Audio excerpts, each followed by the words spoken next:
আজকে কতক্ষণ লাগে সবাই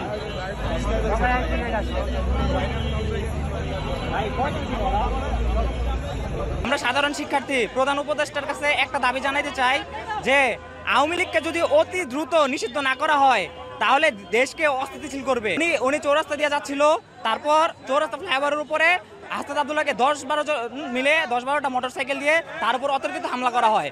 মানে এক প্রকার পরিকল্পনা ছিল তাকে হত্যা করা হবে। আমাদের হাসনাত আব্দুল্লাহ ভাইয়ের উপরে কেন আক্রমণ হলো? আমাদের একজন টাইগারের উপর তারা আক্রমণ করেছে।